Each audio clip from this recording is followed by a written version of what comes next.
अस्सलाम वालेकुम, नमस्ते, सत श्री अकाल। वीडियो देखने वाले सबके लिए दुआ है कि आप जहां भी रहें खुश रहें, शाद रहें, आबाद रहें और हमारे इस चैनल पे इतना प्यार दिखाते रहें। आलोक सर की वीडियो लेके आए हैं, देखते हैं इस वीडियो को। इस वीडियो के ऊपर हमारा ओपिनियन अगर जानना चाहें तो वीडियो का लास्ट तक बने रहिए। मेरा नाम है नदीम इकबाल जंजुआ, मेरे साथ हैं Rehman Rehmani, Mohammad Sameer Khokhar. So guys let's start.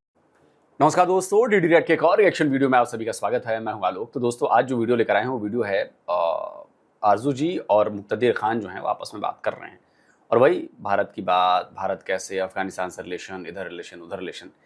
तो बड़ा इंटरेस्टिंग है और मैं बार बार कहता हूं कि बहुत सारे इंडियंस हैं जिनके दिलों में पाकिस्तान के लिए बड़ा प्यार है, लेकिन वो नहीं समझ रहे हैं कि लॉन्ग टर्म में ये चीज उनके लिए ही नुकसानदेह होगी। ना वो इधर के रहेंगे ना वो उधर के रहेंगे। ये बात समझनी चाहिए। और देखिए, जो बात सच्ची है वो करिए। पता है दिक्कत क्या है? आप किसी को पसंद नहीं करते हो, मतलब वो आपके लिए नापसंद हो, दैट इज ओके। लेकिन यहां बात नापसंद की नहीं है, यहां बात नफरत की है। नापसंद किया जा सकता है किसी को, लेकिन यहां पर लोगों को नफरत है कि नहीं, मुझे उससे नफरत है, मुझे मोदी से नफरत है, मुझे बीजेपी से नफरत है, मुझे आरएसएस से नफरत है। और ये जो नफरत है ना, ये नफरत आपसे वो काम करवाती है जिससे आप दुनिया में मजाक के पात्र बनते हैं, दुनिया आप पर सवाल उठाना शुरू करती है, लेकिन आपको उससे कोई फर्क नहीं पड़ता, क्योंकि नफरत इस कदर आपको पकड़ गई है कि आपको अच्छी चीजें दिखती नहीं है। हर चीज में आप मजाक उड़ाएंगे, हर चीज में आप ताना मारेंगे, हर चीज में आपको गड़बड़ी नजर आएगी। मैं नापसंद करता हूं किसी को, दैट इज ओके। मुझे उसके विचार पसंद नहीं है, मुझे उसका चेहरा पसंद नहीं है, लेकिन इसके लिए मैं तो ये तो नहीं कहूंगा कि गटर का कीड़ा है ये है। जैसा पाकिस्तानियों के लिए मैं करता हूं, पाकिस्तानियों से नफरत है मुझे, सारे पाकिस्तानियों से नहीं, उन पाकिस्तानियों से जो मेरे देश का बुरा चाहते हैं, जो मेरे देश को तोड़ना चाहते हैं, जो मेरे देश में दंगे भड़कवाना चाहते हैं। मुझे पाकिस्तान के उस आवाम से कोई मतलब नहीं है जिस बेचारी को उसको कुछ पता ही नहीं है। उसको वो तो अपने लिए 2 जून की रोटी का इस्तेमाल वो इंतजाम करने में लगी। मुझे उससे कोई मतलब नहीं। मेरी जो नफरत है वो है पाकिस्तान की फौज, पाकिस्तान की जो सरकारें हैं, नेता है उनसे, क्योंकि ये सारे काम जो हैं ये भारत को तबाह बर्बाद करने के लिए करते हैं। तो मुझे बस उन पाकिस्तानियों से नफरत है। लेकिन हमारे देश के भीतर भी कुछ पाकिस्तानी। चलिए जरा वीडियो देखते हैं। अफगानिस्तान और भारत जो है उनके सर एक तो रिलेशंस कैसे जा रहे हैं और किस तरह से आगे की तरफ जा रहे हैं। दूसरा, पाकिस्तान में बार बार ये कहा जा रहा है कि पाकिस्तान में जो अटैक्स चल रहे हैं टीटीपी की तरफ से वो भारत सपोर्ट कर रहा है और भारत अपनी प्रॉक्सी वॉर जो है अफगानिस्तान के रास्ते हमारे साथ लड़ रहा है। सर, कहाँ तक आपको ये बातें सही लगती हैं? तो आजू जी, एक तो मैं खुद यूसुफजई पठान हूँ, तो लोग पूछते रहते हैं कि आपकी एथनिसिटी क्या है, तो I am Yousafzai Pathan, so I belong to the biggest tribe of Afghan. ये और बात है कि हम लोग शायद अहमद शाह अब्दाली से पहले आ गए इंडिया। तो मैं आपको डेटा बता देता हूँ और आप तय कर लें कि इंडिया अफगानिस्तान का रिलेशनशिप कैसा है। तो अगर आपको मैंने एक चार्ट शेयर किया है, जो सेकंड वाला बताइए आप, तो अगर आप देखें इंडिया के एक्सपोर्ट्स अफगानिस्तान को कम होते जा रहे हैं हर साल। या तो Indians are not interested in selling anything to Afghanistan, या अफगानिस्तानियों के पास पैसे ही नहीं है कुछ खरीदने के लिए इंडिया से। Either of the two things. India के जो इंपोर्ट्स है अलबत्ता अफगानिस्तान से बढ़ रहे हैं और Afghanistan is enjoying a trade balance. तो ये ट्रेड से ऐसा नजर नहीं आ रहा कि कुछ ज्यादा फर्क आया है रिश्ते में। दूसरी चीज है, अब वो दूसरा चार्ट बताइए आप, फिर यहाँ पे भी कुछ पोल खुल जाती। तो अगर आप इंडिया का बजट देखें, तो अगर आप 2022 को देखें और 2026 को देखें, तो India is giving less aid to Afghanistan. तो 2 चीजें होंगी, ट्रेड में कुछ ज्यादा तब्दीली नहीं आई, एड में ज्यादा तब्दीली नहीं आई, उल्टा कम हो गया है। So what is the good relations, क्या हो रहा है? तो फर्क क्या है? व्हाई इज दिस परसेप्शन के the relations are good? Perception इसलिए है कि ट्रैफिक बढ़ गई है, अफगानिस्तानियों की लीडर्स की ट्रैफिक बढ़ गई है और वो रेगुलरली इंडिया को आ रहे हैं। तो एक अब देखिए, मैं फिर कहता हूं, हर चीज को देखने के 2 पहलू हो सकते हैं। आपको उसमें अब आधा ग्लास भरा हुआ है, मैं पॉजिटिव रूप से देखूंगा तो मैं देखूंगा कि यार आधा ग्लास भरा हुआ है। कोई नेगेटिव देखे तो बोलेगा आधा ग्लास खाली है। अब बातें देखिए दोनों की सही है, दोनों में से कोई भी गलत बात नहीं बोल रहा, बट आपकी नीयत क्या है? आपकी मंशा क्या है उस चीज को बोलने की। अगर मैं बोलता हूं कि यार आधा ग्लास भरा हुआ है तो ये पॉजिटिव एनर्जी लेकर आता है, इससे मैसेज पॉजिटिव जाता है। लेकिन अगर मैं बोलूंगा आधा ग्लास तो खाली है यार, ये क्या मतलब है यार, इससे नेगेटिव इंपैक्ट जाता है, इससे नेगेटिविटी आती है। और मुक्तदिर खान यही कर रहे हैं कि ट्रेड तो बढ़ी नहीं है जी, ये बजट में भी ज्यादा नहीं किया है जी। देखिए अफगानिस्तान पर जो इस समय काबिज है ना, उसके बारे में मैं लगातार यही कहता हूं कि तालिबान जो काबिज है उसने बंदूक के जोर पर कब्जा किया है, उसने उस गवर्नमेंट को हटाया है जो डेमोक्रेटिक तरीके से वोट पाकर चुनी गई थी। तो सबसे पहली बात कि अफगानिस्तान एक डेमोक्रेटिक कंट्री नहीं है 2021 के बाद, जब तालिबान का टेक ओवर हुआ था 2021 में हुआ था ना, जहां तक मुझे याद है। तो भारत को अपनी चीजें जो है ना वो बिल्कुल खुलेआम ऐसे नहीं कर सकते हम बहुत सारी चीजों से बंधे हुए हैं, हमें वो स्ट्रिंग्स चेक करनी पड़ती है कि लूज तो नहीं पड़ रही। हमारा जो मोटो है वो अफगानिस्तान के लोगों की मदद करना है, लेकिन अफगानिस्तान पर इस वक्त एक ऐसी ताकत का कब्जा है जो डेमोक्रेटिक तरीके से नहीं चुनी गई है। भारत एक डेमोक्रेटिक देश है, तो हमें अफगानिस्तान के लोगों के लिए काम भी करना है, लेकिन हमें इंटरनेशनली भी देखना है कि भाई कहीं हमारी इस कदम से कहीं कुछ और दिक्कत तो नहीं हो जाएगी भारत को। तो इसलिए हमें हर कदम ना फूंक फूंक कर रखना पड़ता है अफगानिस्तान के मामले में। अब यह बदकिस्मती है कि तालिबान काबिज है वहां पर पिछले 5 साल से, और बिना उनके थ्रू गए हुए आप अफगानिस्तान के लोगों की मदद आप उस तरह से नहीं कर सकते। तो हमें बहुत संभल कर चलना पड़ रहा है। हम उतना ही कर रहे हैं जितने से बस ये लगे कि नहीं यार बस अफगानिस्तान के लोगों की मदद करनी, चाहे वो ट्रेड हो चाहे वो सारी चीजें हो। लेकिन क्या हमने चीजें बढ़ाई नहीं है? धीरे धीरे तो बढ़ रही है ना चीजें। तो मुक्तदिर खान साहब को दिखता है कि गिलास आधा खाली है, मुझे दिखता है कि गिलास आधा भरा हुआ है। और अगर आप ये कह रहे हैं कि ट्रैफिक बढ़ गया है भारत आने से इसलिए आपको संबंध अच्छे लग रहे हैं, नहीं तो संबंध क्या करजई के जमाने में नहीं थे? आप मुझे बताइए, क्या संबंध उस समय नहीं थे? बीच में जो 21 से लेके 25 तक का ये टाइम है, ये भारत इसमें बहुत संभल कर चला है। उसने चीजों को वेट ऑन वॉच किया है, इसीलिए आपको लग रहा है कि जो ट्रेड तो कुछ खास बढ़ी नहीं, एड भी बहुत ज्यादा बढ़ी नहीं, लेकिन ये चीजें कंटिन्यू रही हैं। और अब आप देखिएगा जब ये मिनिस्टर्स आना शुरू हुए हैं, जब बातचीत आनी शुरू हुई है, रशिया से बैकिंग मिलनी शुरू हो गई है तालिबान को बाकी जगहों पे, तो जब बाकी देश भी बैक करने लगेंगे तब ये चीजें आगे बढ़ेंगी, तब ये ट्रेड आगे बढ़ेगी।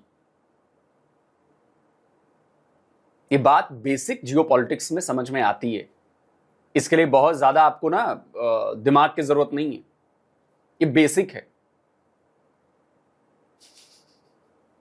लेकिन नेगेटिविटी ढूंढनी है।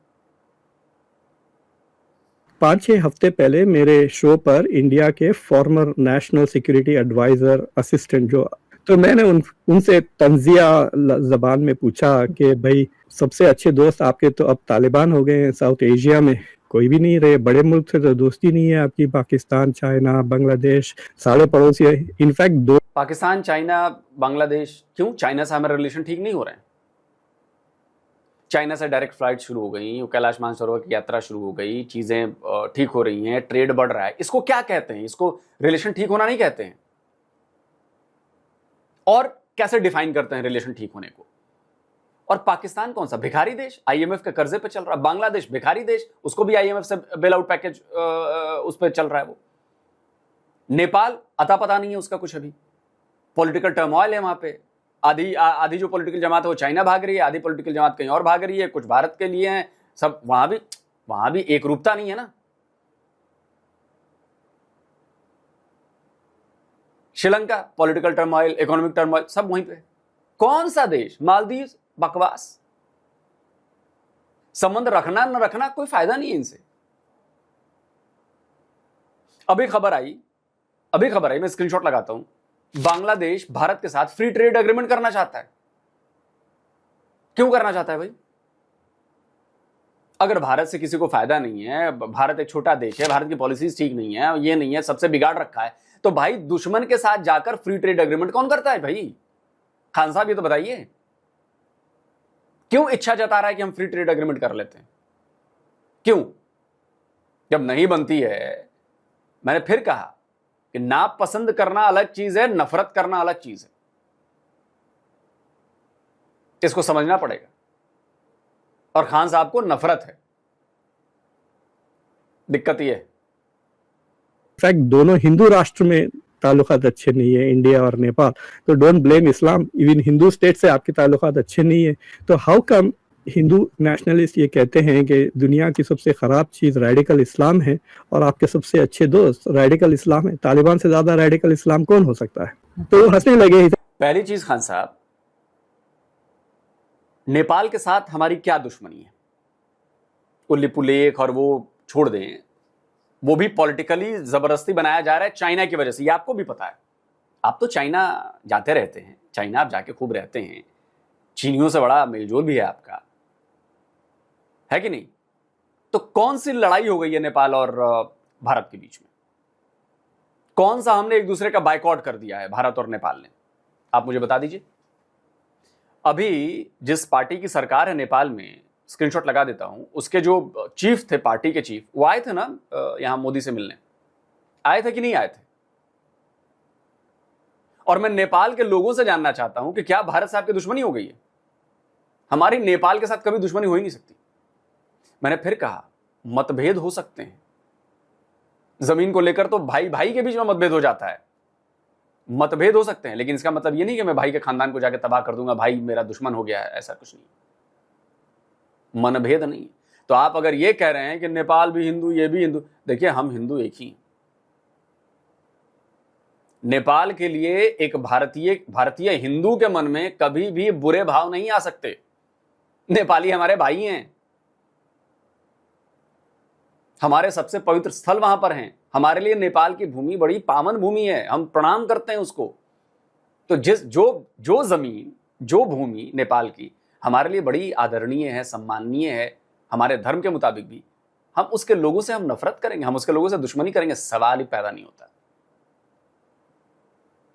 सवाल ही पैदा नहीं होता। मैं नेपाल के किसी रहने वाले के खिलाफ मैं सोच में भी बुरा नहीं सोच सकता, सोच में भी। तो ये मत समझाइए, ये जो आपका एजेंडा करने की कोशिश कर रहे हैं, चाइनीज एजेंडा घुसाने की कोशिश कर रहे हैं कि दोनों में फ्रिक्शन बढ़ाओ, नहीं बढ़ सकते फ्रिक्शन। पशुपतिनाथ अगर नेपाल के लोगों के लिए सबसे ऊपर हैं तो भारत के लोगों के लिए भी सबसे ऊपर है, और इसलिए चूंकि वो नेपाल में, तो नेपाल के लोग भी हमारे लिए बहुत उच्च श्रेणी के लोग हैं।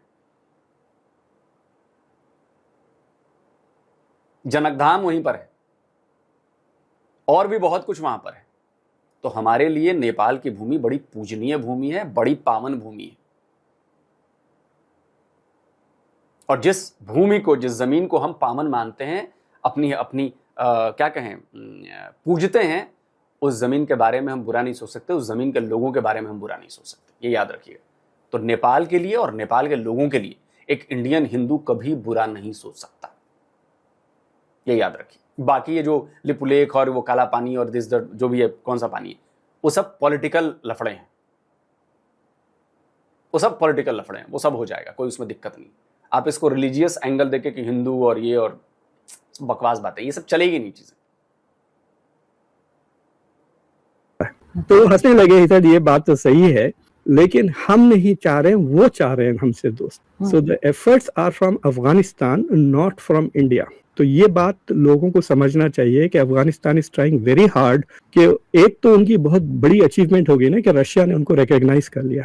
तो अफगानिस्तान वाले सोच रहे हैं कि देखो, दुनिया के जो बड़े बड़े क्रिमिनल्स होते हैं वो तो बहुत पसंद है नरेंद्र मोदी को, क्योंकि इंटरनेशनल क्रिमिनल कोर्ट का अरेस्ट वारंट है नेतन्याहू को, लेकिन उसको जाके तो ये ऐसा चिपकते हैं जैसे कि महबूबा से मिल रहे हैं कई बरसों के बाद। तो वो समझ रहे हैं कि वो हमसे भी चिपकाएंगे, क्योंकि हमारे ऊपर भी इंटरनेशनल क्रिमिनल कोर्ट का वारंट है। और नरेंद्र मोदी जो बेटी बचाओ के नारे लगाते हैं, वो क्या उनको अफगानिस्तान की बेटियों से कुछ प्यार व्यार नहीं है? So India is not going to recognise them जब तक वो सिचुएशन ठीक नहीं हुआ, क्योंकि इंडिया। खान साहब, मैंने कहा ना कि आपको नफरत है मोदी से, आपको नफरत है बीजेपी से, आपको नफरत है आरएसएस से, इसीलिए आपको ग्लास का पानी आधा खाली दिखता है, आधा ग्लास, आधी जो ग्लास है ना वो खाली आपको नजर आती है। अभी आपने कहा कि रेडिकल इस्लाम से आपको प्रॉब्लम, बिल्कुल प्रॉब्लम है रेडिकल इस्लाम से। तो तालिबान के साथ जो कनेक्शन हमारा है वो तालिबान के फायदे के लिए नहीं है, वो अफगानिस्तान के लोगों के लिए। पहली बात, आपने घर में अपने चौकीदार बन के आप खुद बैठ गए हैं और आपके घर के लोगों को मुझे मदद करनी है, तो मुझे तो आपके थ्रू ही जाना पड़ेगा ना। आप चाहे हिटलर हो, आप चाहे उसामा बिन लादेन हो, कोई भी हो, आपके थ्रू ही जाना पड़ेगा, क्योंकि उस पूरे घर पर आपका कंट्रोल है। तो मुझे यहां पे कॉम्प्रोमाइज करना पड़ेगा, क्योंकि मुझे आपके घर के लोगों की मदद करनी है। यही हम अफगानिस्तान के लिए कर रहे हैं। दूसरी चीज, आपने कहा कि महबूबा जैसी मिलती हैं रेडिकल लोगों से और वो इंटरनेशनल कोर्ट का वारंट जारी है गिरफ्तारी का, और नेतन्याहू के साथ गले मिलते हैं, ऐसे चिपकते हैं जैसे महबूबा चिपक रही है। तो ये बताइए कि आपके प्यारे पाकिस्तान के साथ क्या होता है? पुतिन को इंटरनेशनल कोर्ट से वारंट नहीं आया है, पुतिन के ऊपर नहीं है। अभी दिखाता हूं मैं आपको। खान साहब, पढ़ना लिखना बहुत जरूरी है, प्रोफेसर होंगे आप, हम भी बैठे हैं रिसर्च करने के लिए, काउंटर तो करेंगे। अब देखिए जरा, ये पढ़िए जरा इस खबर को। Putin, Netanyahu and the others 10 wanted heads of state. At the top of this wanted list are those accused of war crimes or crimes against humanity by the International Criminal Court, such as the Russian President Vladimir Putin. तो Putin के खिलाफ भी तो warrant जारी है कि नहीं? लेकिन आपके बड़े प्रिय शहबाज शरीफ तो गलबैयां करते हैं इस क्रिमिनल के साथ, महबूबा की तरह चिपकते हैं। सबूत देता हूं मैं मिस्टर मुक्तदिर खान। ये जरा तस्वीर देखिए, दांत मुस्कुराते हुए शहबाज शरीफ व्लादिमीर पुतिन के साथ हाथ मिला रहे हैं, और ऑफिशियल वेबसाइट से खबर निकाली है मैंने। ये 2024 की तस्वीर है, 3 जुलाई 2024 की। Meeting with prime minister of Pakistan Shahbaz Sharif. जब एससीओ की मीटिंग थी, उसके साइडलाइंस में शहबाज शरीफ ने पुतिन के साथ हाथ मिलाया। तब आपको याद नहीं आया कि पुतिन भी तो वॉर क्राइम का दोषी है, उसको भी इंटरनेशनल कोर्ट ने वारंट जारी कर रखा है, उसके साथ तो ये महबूबा की तरह चिपक रहे हैं। और कितनी बार चिपके हैं ये भी बता देता हूं मिस्टर खान। ये देखिए, ये 2022 की तस्वीर है। Putin meets with Pakistan premier in Samarkand, offers pipeline gas supplies. तब तो बड़े दांत खोल के हंस के मिल रहे हैं। तब याद नहीं आया कि क्रिमिनल कोर्ट जो है इनके खिलाफ वारंट जारी कर चुकी है। ये देखिए 2025, अभी साल भर पुरानी तस्वीर है, सितंबर की। Meeting with prime minister Pakistan Shahbaz Sharif, फिर से मिले ये। यहां नजर नहीं आएगा? अच्छा रुकिए तो सही, अरे तो पूरा लेके आए हूं ना। अब जरा ये देखिए, wanted head of states, Vladimir Putin का भी नाम है, नेतन्याहू का भी नाम है, इसमें एक और नाम है अफगानिस्तान वाले की भी है, शेख हसीना भी है, बहुत सारे, हैबतुल्ला अखुंदजादा भी है ना। तो ये बताइए डॉक्टर खान कि जरा ये खबर पढ़िए। टीआरटी, ये अनादुलू एजेंसी टर्की की है, इंडियन मीडिया की खबर में नहीं लेके आऊं जिस पर आपको भरोसा ना हो, टर्की की मीडिया लेकर आऊं। 10 जनवरी 2024 की, Pakistani politician meets with Taliban chief in Kandahar. और किससे मिले? ये वही हैबतुल्ला अखुंदजादा से मिले। इस पर भी तो इंटरनेशनल कोर्ट का वारंट आया हुआ है। इसके साथ भी फजलुर रहमान, आपके प्रिय पाकिस्तानी लीडर जो हैं, वो महबूबा की तरह चिपक रहे हैं। क्यों भाई? इनका चिपकना आपको भाता है, और मोदी नेतन्याहू से चिपक रहे हैं तो आपको प्रॉब्लम है। प्रॉब्लम इसलिए है क्योंकि आप खान हैं, प्रॉब्लम इसलिए है क्योंकि आप मुसलमान हैं, प्रॉब्लम इसलिए है कि बचपन से आप लोगों के दिमाग में भरा गया है कि इजराइल और यहूदी, इनको from the river to the sea Palestine will be free. पत्थर के पीछे से भी पत्थर बोलेगा कि मेरे पीछे छुपा है यहूदी, पेड़ बोलेगा मेरे पीछे छुपा है यहूदी। ये आपके दिमाग में भरा जाता है, समझे? तो मोदी जी अगर मिल रहे हैं नेतन्याहू से तो बड़ी प्रॉब्लम है, लेकिन नवाज शरीफ मिल रहा है पुतिन से तो प्रॉब्लम नहीं, जबकि दोनों को सेम इंटरनेशनल कोर्ट से वारंट जारी है दोनों खिलाफ, वॉर क्राइम्स के लिए, ह्यूमैनिटी के लिए, ह्यूमैनिटी क्राइम्स के लिए। उस पर नहीं बात होगी। ये दोगलापन नहीं चलेगा खान साहब, दोगलापन नहीं चलेगा। ये दोगलापन काउंटर किया जाएगा, फॉर्मूला एक ही लागू होगा। शहबाज शरीफ को भी क्रिटिसाइज करना पड़ेगा आपको। जो आपने लैंग्वेज, जो जलन, ईर्ष्या, फ्रस्ट्रेशन की लैंग्वेज इस्तेमाल की अपने भारत के प्रधानमंत्री के खिलाफ, आपको शहबाज शरीफ के खिलाफ भी इस्तेमाल करनी पड़ेगी। और अगर आप नहीं इस्तेमाल करते हैं तो फिर दोगलापन आपका दिखाया जाएगा। चाहता है कि यूएन में इंडिया की इज्जत हो, इंडिया में यूएन में इंडिया की पोजीशन मिले, सिक्योरिटी काउंसिल में वोट मिले, but if they recognise Afghanistan Taliban without Taliban changing, तो दूसरी चीज ये है, तो इंडिया इज स्पेंडिंग मनी, जो रोडें वगैरह इंडिया ने बनाई है उसको मेंटेन करने के लिए, और थोड़ा बहुत ह्यूमैनिटेरियन एड, उससे ज्यादा कुछ नहीं कर रहा है। So India is not the only thing जहां इंडिया उनको हेल्प कर रहा है, वो क्रिकेट टीम में। तो अफगानिस्तान की क्रिकेट टीम, आपको पता है अफगानिस्तान में नहीं रहती, वो दिल्ली में रहते हैं, वो दिल्ली के पास प्रैक्टिस करते हैं, दिल्ली के पास ट्रेन करते हैं। अफगानिस्तान में फैसिलिटीज ही नहीं है। और एक चीज है, एक यूनिवर्सिटी है दिल्ली में, तो बहुत सारे अफगान स्टूडेंट्स इंडिया आते थे on India scholarship and India में पढ़ते थे, लेकिन 2021 के बाद इंडिया ने सब बंद कर दिया, वीजे भी देना बंद कर दिया। So whether it is scholarships, जो सारी चीजें इंडिया अफगानिस्तान के लिए 2018, 17, 20 में करता था, वो नहीं कर रहा है, यानी इन्वेस्टमेंट्स इन इंफ्रास्ट्रक्चर वगैरह। ट्रेड अलबत्ता थोड़ा बहुत फायदा हुआ, जैसा आपने देखा फिगर 400 मिलियन से 700 मिलियन, और वो ट्रेड बढ़ सकता है, लेकिन पाकिस्तान ने लैंड राउट्स पूरे ब्लॉक किए हुए हैं, तो वो या तो चाबहार, जिसकी वजह से जंग की वजह से वो रुका हुआ है। इनफैक्ट कल, लेकिन सर पाकिस्तान के साथ रिलेशंस क्यों ठीक नहीं हो पा रहे? ये जो अटैक्स चल रहे हैं, और पाकिस्तान का कहना कि जी इसमें तो भारत इन्वॉल्व है। मेरी एक क्लासमेट थी पाकिस्तानी, तो उसने मेरे घर में कुछ कहते कहते बड़े फखर से कहा, मैं जाट हूँ। मैं तो समझा सुन्नी हूँ। बोला जब तुम सुन्नी मुसलमान बने तो ये जट पट सब निकल जाता है, कास्ट कहाँ से आ गई? तो then I became tuned to this. तो मैं नोटिस किया कि Pakistani are still sticking to their caste system. Indian Muslim उतना ज्यादा नहीं है। इंडियन मुस्लिम्स में इंडियन मुस्लिम वाले कास्ट हो सकते हैं, मैं शेख हूँ, सैयद हूँ, इस तरह की बात है। तो I became very curious and I realise के पाकिस्तानी मुसलमानों में, आई डोंट नो वेदर ये कराची में है, बट एक तबका ऐसा है जिसमें कास्ट सिस्टम का एहसास अभी भी है, और मुझे लगता है वो कास्ट सिस्टम आप अफगानिस्तान के साथ इस्तेमाल करते हैं। You look down upon Afghans, उनको आप नीची जात की तरह ट्रीट करते हैं, बुरी तरह से ट्रीट करते हैं, एंड अफगान्स हैव रियलाइज्ड कि एनफ इज एनफ। चलो दोस्तों, वीडियो खत्म हो गया और आपने देख लिया ये जो धीमा धीमा प्रोपेगेंडा किया जाता है। और मैं आपको बताता हूं कि लाख चाहकर भी आप लोग ना अफगानिस्तान और भारत की दोस्ती हो या कनेक्शन हो, इसको तोड़ नहीं सकते। कितना भी प्रोपेगेंडा कर लीजिए, कितना भी कर लीजिए, पाकिस्तान की तरफ से कितना भी हो जाए, भारत के भीतर रह के कितना भी हो जाए, उससे कोई फर्क नहीं पड़ता। अफगानिस्तान के अंदर जाकर बड़े बुजुर्ग, जहां पर शायद वो लोग मोबाइल भी नहीं देखते होंगे, नेटवर्क भी नहीं आता होगा, वहां भी आप पूछेंगे ना कि भारत दोस्त है या दुश्मन, या पाकिस्तान दोस्त है या दुश्मन, तो उसको क्लियरली जवाब मिलेगा कि भारत दोस्त है, पाकिस्तान दुश्मन है। क्लियरली ये याद रखिएगा। आप चाहे लाख हथकंडे अपना लें, अफगानिस्तान के लोगों को हमारे देश के खिलाफ करने के लिए, भारतीयों के खिलाफ करने के लिए नहीं हो पाएगा। और मैं फिर कहता हूं कि तालिबान के कब्जे के बाद कुछ चीजें स्लो डाउन हुई थी, कुछ चीजें धीमी की गई थी, अब उनकी रफ्तार बढ़ने वाली है। अफगान तालिबान के मिनिस्टर्स हैं, वो आ रहे हैं, वो चाह रहे हैं चीजों को बढ़ाना, और ये चीज बढ़ेगी। अब आप देखिएगा, अभी हम जब एग्रीकल्चर मिनिस्टर आए थे उसमें बहुत सारी चीजें हुई हैं और इसका असर आपको दिखेगा। ट्रेड बढ़ने वाली है। ये सारे आप लोगों के दावे ध्वस्त हो जाएंगे कि भारत तो कुछ कर नहीं रहा, अफगानिस्तान ज्यादा चाहता है, रेडिकल इस्लाम और दिस और दैट। तो देखते रहिए आप। दोस्तों, आप क्या कहते हैं?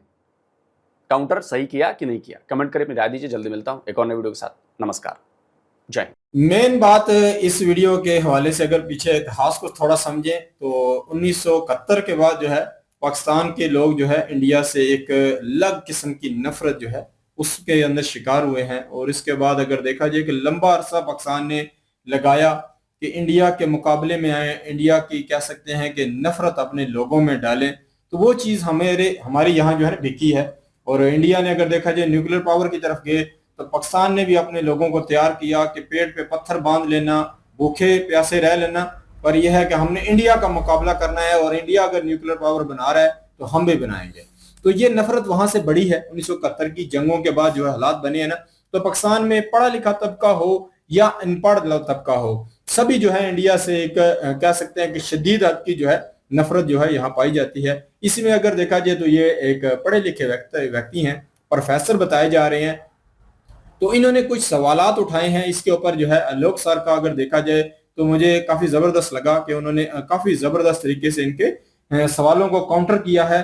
तो बाकी मेन बात आ जाती है कि आलमी सतह पे कुछ हालात ऐसे हैं, उस पे भी इन्होंने सवाल उठाए और कहीं ना कहीं इंडिया के साथ जो रिलेशन है उसके ऊपर भी इन्होंने सवाल उठाए कि इंडिया के जो आज हालात हैं वो पहले ऐसे दूसरे मुल्कों के साथ नहीं थे। पर मैं ये समझता हूँ कि जो चीन है एक तरफ वो भी इंडिया को काउंटर करने के लिए बहुत सारे मुल्कों को जो है अपने साथ लगा रहा है। अगर आप मेरे अंदाजा इस बात का अंदाजा लगाएं खुद भी, तो बांग्लादेश जो है उसमें अंदर जो है चाइना बड़े हद तक जो है अपनी जड़ें जो है वो डीपली जो है उनको लेके जाने के लिए कोशिश कर रहा है। उसके बाद नेपाल के साथ, मैंने पिछले 1-2 साल पहले की बात है, नेपाल के साथ चाइना ने बड़े ही जबरदस्त एग्रीमेंट किए हैं और नेपाली लोगों के अंदर भी अगर देखा जाए तो उसने इंडिया की नफरत डालने की कोशिश की है। बॉर्डर डिस्प्यूट का कुछ है मसाइल 2-3 जगह का है, तो वो भी चाइना ही कहीं ना कहीं जो है नेपाली लोगों के अंदर वो डाल रहा है। पर अब मसला मेन आ जाता है ना कि इस बात को समझना कि नेपाली लोगों की वो हुकूमत जो पीछे थी जिसने ये मसाइल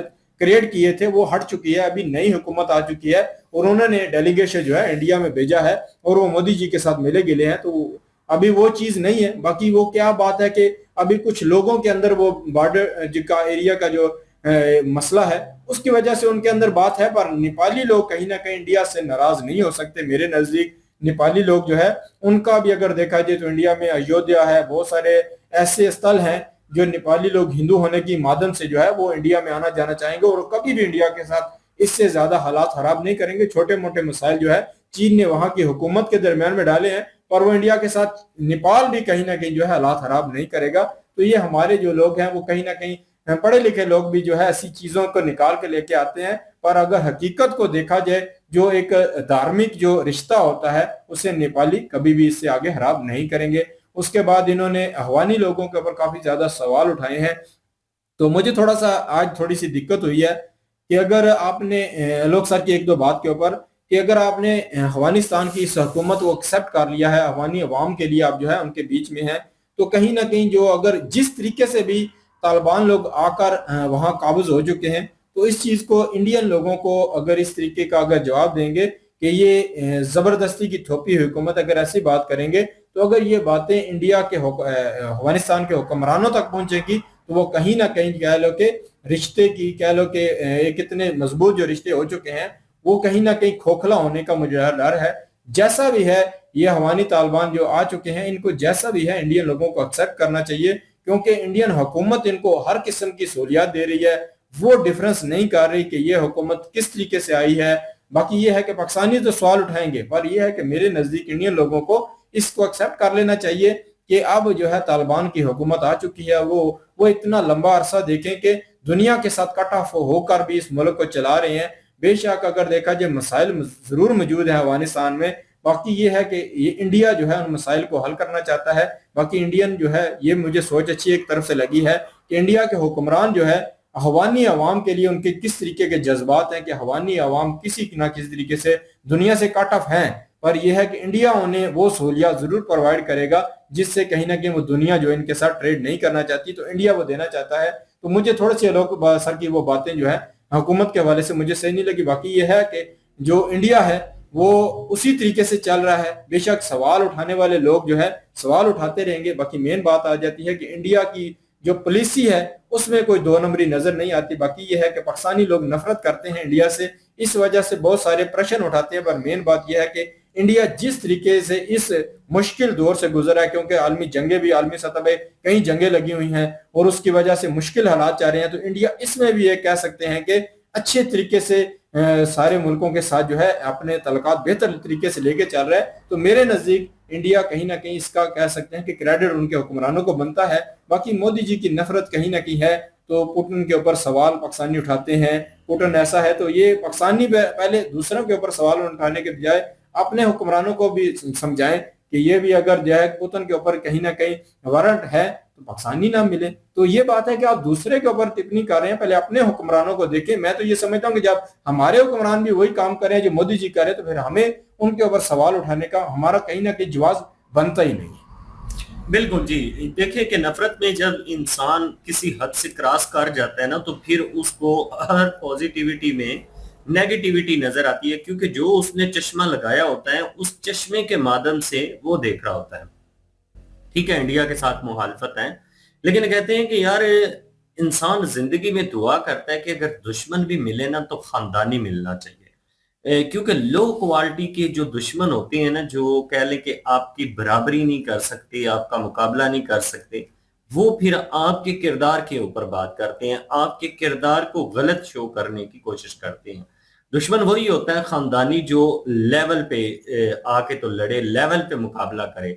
कभी ठीक है जी, अगर इन्होंने दुनिया में अभी इस तरह से अपने कंट्री को वैल्यू दिलवाई है और डिप्लोमेटिक एक कह लें कि जो कुव्वत है, जो ताकत है वो दिखाई है, तो हम भी दूसरे मुल्कों के साथ हालात बेहतर करने के लिए अपने जो है वो इकदाम करेंगे और अपनी हिकमत अमली लेके चलेंगे। इनसे ज्यादा बेहतर डिप्लोमेसी जो है हम करेंगे और दुनिया में हम भी अपने मुल्क का नाम बनाएंगे। ये है मुकाबला।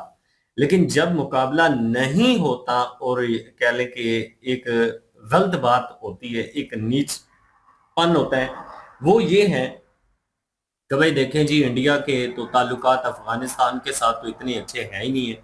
अब आप ये देख लें जी कि अफगानिस्तान के साथ जो ट्रेड इंडिया का चल रहा है, इंपोर्ट एक्सपोर्ट को लेकर इन्होंने बात की है कि देखें जी कि क्या चल रही है जी कि अफगानिस्तान के पैसे ही नहीं है तो एक्सपोर्ट वो क्या करेंगे, और इंपोर्ट वो जो कर रहे हैं, इंडिया उनसे ले रहा था अब इतना सा तो अब इतना हो गया है।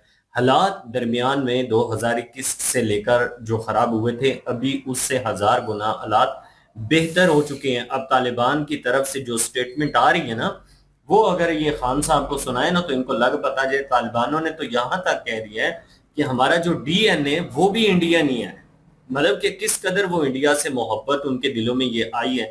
आप वहां पे कितने हमने व्लॉगर देखे हैं, जो ही वहां पे पहुंचे हैं उन्होंने सिर्फ जाके बताया कि हम इंडियन है, तो हर किसी ने, जिस बेचारे के पास जिसने कभी मोबाइल देखा तक नहीं है, वो भी कह रहा है इंडिया हमारा दोस्त है, इंडिया हमारा दोस्त है। जितना वहां से सामान ब्लॉगरों ने लिया, किसी ने बंदे ने पैसे नहीं लिए कि आप इंडिया से आए हो, आप हमारे मेहमान हो, फ्री खाने लोग खिला रहे हैं। तो इस तरह की चीजें जो है वो देखने के लिए मिलती है। इनको क्या पता है कि अफगानिस्तान के साथ इंडिया के क्या हालात चल रहे हैं। और भाई अफगानिस्तान में जब जलजिला आया था तो इंडिया ही वो पहला कंट्री था जिसने सबसे पहले मदद अफगानिस्तान में पहुंचाई थी। और वो लोग पठान है, वो एहसान फरामोश नहीं। आप भी कोई पठान है, आप पता नहीं कौन से पठान है, क्योंकि पठान बंदा जो होता है वो तो इस तरह की सोच ही नहीं रखता। चले हमारे पंजाबियों में तो ऐसी चीजें होती हैं, लेकिन आप तो पठान हैं, आप तो प्योर हैं, आपको तो ऐसी सोच नहीं सोचनी चाहिए।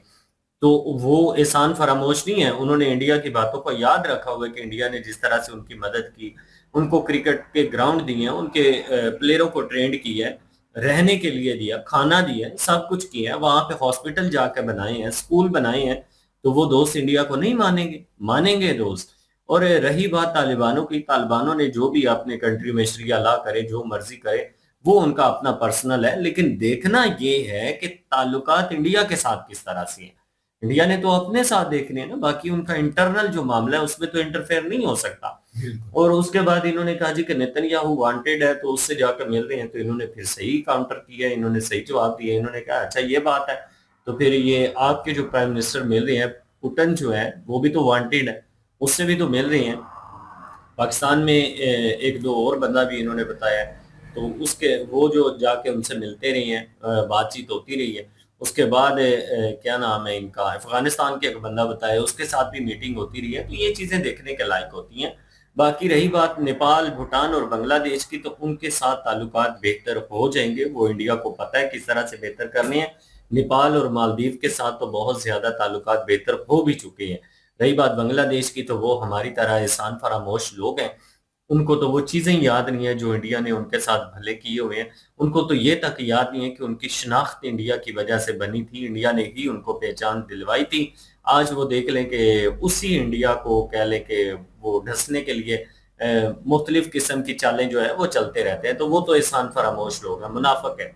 तो उनकी तो बात ही छोड़ दे। बाकी मालदीव की बात रहेगी, नेपाल की बात रहेगी, भूटान की बात रहेगी, वो वहां पे सब कुछ मैनेज कर लेंगे, ठीक कर लेंगे, क्योंकि वो तीनों कंट्रियों की मदद अगर कोई करता है तो वो इंडियन है। चाइना की इन्होंने बात की जी कि चाइना के साथ हालात बिगड़ रहे हैं। कौन से हालात बिगड़ रहे हैं? क्या बॉर्डरों पे जो पहले हालात थे वो उसमें कमी नहीं आई है। क्या चाइना पीछे नहीं हटा? आप पढ़ते ही नहीं है, आप रिसर्च ही नहीं करते, आपको पता ही नहीं है कि चाइना के और इंडिया के हालात कितने ज्यादा बेहतर हो चुके हैं। तो ये चीजें नफरत में आके भूली जाती हैं कि नफरत में जब इंसान होता है तो हर चीज बुरी नजर आती है, अच्छी चीजें जो है वो भी बुरी नजर आती हैं। हमारे अंदर अगर मुकाबला करने की ताकत नहीं है तो हमें इस बात का कोई हक नहीं है कि हम किसी को नीचा दिखाने की कोशिश कर रहे हैं। हमें चाहिए कि हम मुकाबला करें कि भाई ठीक है जी, हम भी अपने डिप्लोमेटिक ताल्लुकात बेहतर बनाएंगे। तो ये चीजें होनी चाहिए, इस तरह से नहीं होना चाहिए कि मोदी हो गए या इंडिया हो गया उसको नीचा दिखाने के लिए आप अपनी तरफ से जो है वो बातें बना बना के करते हैं। बिल्कुल, ये पठान भाई थे, बाकी इनके काफी ज्यादा जो है इनके एक्सप्रेशन हमें एग्रेशन वाले नजर आए। बाकी लोग सर ने इनको काफी जबरदस्त जवाब दिए हैं, तो हमारा भी ओपिनियन आपने सुन लिया। बाकी बड़ा जबरदस्त लगा ये वीडियो देखकर। बिल्कुल जी, ये थी आज की वीडियो। इस वीडियो के माध्यम से आप लोगों का क्या कहना है आप लोग कमेंट सेक्शन में अपनी राय जरूर दीजिएगा। दुआओं में याद रखिएगा। मिलते हैं नेक्स्ट वीडियो में, तब तक के लिए अल्लाह हाफिज़।